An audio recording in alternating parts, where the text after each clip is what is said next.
You have certainly started a national conversation this week, Mr. President, on the NFL. You say the NFL situation is a very important situation. Your critics say it's been a distraction, but you say it's critical. You talk about words like patriotism and citizenship. Why is this such an important issue for you? Well, it is an important issue. It's not a distraction at all because, first of all, I'm doing a lot. As you know, we've passed over 50 pieces of legislation. We have a Supreme Court judge. We have a much stronger military. We have strong borders now. We're going to get the wall. We're going to get all the things that we said. And now we're going, as you know, today is the big day. We're announcing the biggest tax cuts in the history of our country. So there's been no distraction. But the NFL cannot disrespect our country. They cannot disrespect our flag or our national anthem. And they can't have people sitting down or kneeling down during our national anthem. And I saw this a year ago with Kaepernick, and I said, this is a terrible thing. I thought it was terrible. And then it builds up a little bit and a little bit more, and you see what's been happening, and then all of a sudden you see more and more and more. And I came out and I made a statement in Alabama the other day, and I said, I think it's very disrespectful to our country. And the world picked it up. And guess what? Most people agree with me. And the NFL's in a box. They have to do something about it. They're disrespecting, and when I say they, in a way it is they because they can stop it. They have rules for everything. You can't dance in the end zone. You can't wear the pink socks relative to breast cancer, which one of the places. They have rules for everything. Why aren't they honoring this country by enforcing a rule that's been in existence for a long time? So the NFL and the players really have to do the honor of the country. It's for the honor of the country. They have to respect our country. They have to respect our flag and our anthem. What prompted that in Alabama? Well, I have so many friends that are owners, and they're in a box. I mean, I've spoken to a couple of them. They say, we are in a situation where we have to do something. I think they're afraid of their players, you want to know the truth. And I think it's disgraceful. And they've got to be tough, and they've got to be smart, because you look at the ratings are going way down. The stadiums are... I've seen a couple of stadiums over the last few weeks. They are losing. There are a lot of empty seats. I couldn't even believe it.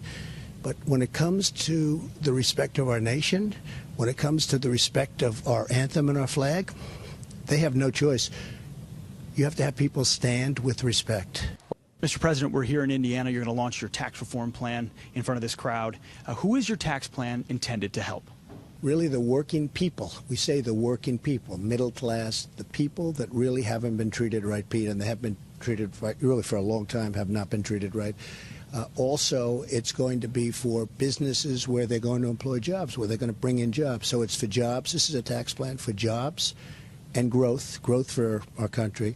It'll be the largest reduction in terms of dollars of any plan ever in the history of the country, and it's going to be something very special. But it's really for the middle-income people, and it's for the working people, and it's for jobs. Are there any rates or brackets that are non-negotiable? Yeah, the 20% is non-negotiable. I wanted to do it at 15%. This is for business. I want to do it at 15%. If you look at China, China's at 15%. Other countries are at higher. I mean, right now we're the highest taxed nation in the world. When I finish the plan, we'll be among the lower taxed, which is very good. I'd like to be the lowest, but you can't be the lowest. There are some that are ridiculous. But I wanted to be at 15. In fact, I was going to start at 15 and maybe negotiate up to 20. But the numbers really work at 20, so we're putting it in at 20, but we're not going to negotiate.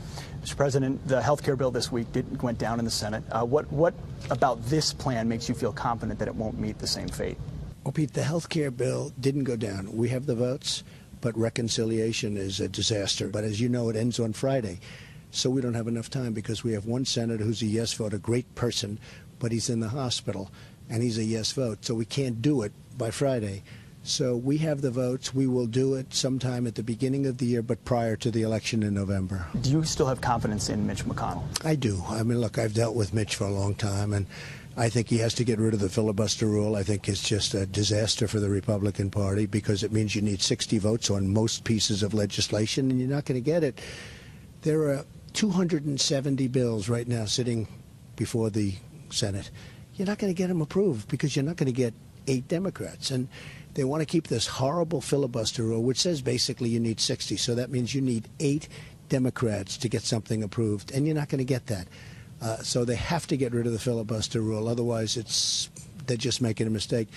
But no, I have confidence in. Look, I really like all of these people. I think they're terrific people. What I'm going to do is we do have the votes for health care, but the filibuster, if you look at what's going on with respect to timing, we have only until Friday for reconciliation.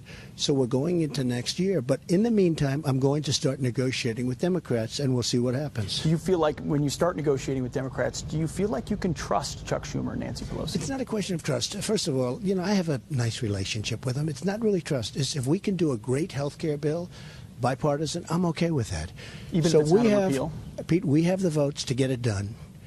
You can't do it when somebody's in the hospital. When you have 52 votes and you need 51, it's very hard to get because you always have somebody, and in some cases they want a grandstand. A lot of bad things happen.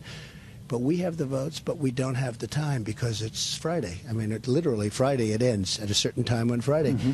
So we'll bring it into a few months from now. We'll vote it. It's block grants. It's going to be great health care. But in the meantime, I have that little period of time